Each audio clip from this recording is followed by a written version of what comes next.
Helo, Sian Emlyn Davies dyn nhw fi, a dwi'n llysgennad ifanc i Senada Mowr Cymru.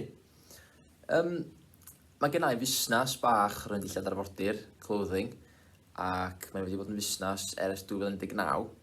Felly, da ni'n creu dillad Cymraeg, da ni'n creu dillad lleol, a mae gyd yn cael ei werthu oddi ar wefan.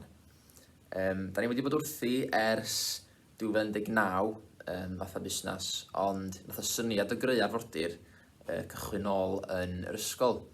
Felly, o'n i'n 15 ar y pryd, ac oeddwn i'n neud yr bacalwraeth Cymraeg.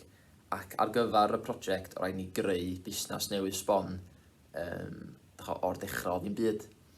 Ac wrth wneud cynllun busnes, wrth siarad hefo athrawon, nathon ni greu brand newydd Cymraeg, achos ar y pryd o'na ddim brand Cymraeg o pobl yn medru galw yn Gymraeg. O'na ddigon o rei Saesneg, ond ni oedd y cyntaf i greu y brand Cymraeg newydd sbon yma yn Cymru. Felly, o rhaid ni feddwl am enw ar gyfer y busnes yma, ar gyfer y busnes dillad newydd yma. A dyma ni eistedd lawr a meddwl, gan bod ni o Ynys Môn, ac mae'r arfordir wedi cael ei amgylchynu, yr ynys wedi cael ei amgylchynu gan arfordir. Dwi'n meddwl ar arfordir yn enw perthnasol iawn ar gyfer y busnes. Felly, dyma ni'n penderfynu ar dillad arfordir, clothing, fatha enw. A, o'r ha yna, rha 2017, nathon ni werthu lwyth o dillad, mond cysa ti navy blue a gwyn o grynu ni. Ac oedd y glas yn pwysleisio ar gyfer y môr a gwyn ar gyfer yr awyr. A nath y stori o greu arfordir, swn i'n deud cychwyn nôl yn yr ysgol, a fanna ma'n grifia ni nôl yn ysgol David Hughes.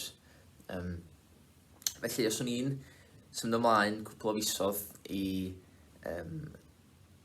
mis Mawrth 2018, nathon ni cael yn rhoi ymlaen i dathlu, gobra dathlu Senada Mowr Cymru.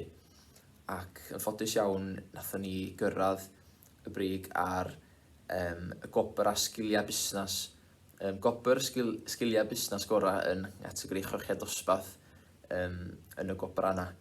A da chi'n gwybod o hynny'n, oedd y gobr yna meddwl bod ni wedi creu rhywbeth sydd yn mynd i fod yn lwyddiannus, da chi'n gwybod?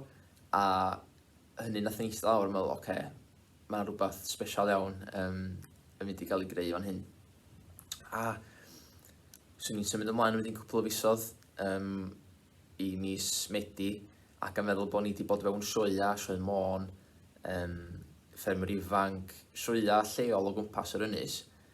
Erbyn mis Medi oedd gobra busnesa ifanc Gogledd Cymru, a dyma ni'n cael ei roi fewn i'r Public Choice Award, a oeddwn ni'n ffodus iawn o gael fynd i'r gobra, ond nathon ni ddim curo gobr yn y flwyddyn yna. Ond y flwyddyn wedyn, 2019, oeddwn ni'n ffodus iawn o guro y Public Choice Award y flwyddyn yna, lle oedd hynny'n anrhydedd mawr. Ac erbyn hyn, oeddwn ni wedi cychwyn yn y brifysgol o'n ina yn Prifysgol Bangor ac yn astudio cadwraeth amgylcheddol. Ac da chi'n gwybod i redag busnes ar yr ochr a astudio am ynggradd. Oedd o'n brofiad, ond erbyn rwan dwi wedi graddio. Ond i ddangos bod chi'n gallu rhedag busnes o oedran mor ifanc, a swn i yn rhywun sydd yn meddwl creu busnes, os da chi'n yr ysgol, os da chi'n y brifysgol, os da chi'n gweithio, please, y peth gorau nes i oedd gychwyn busnes.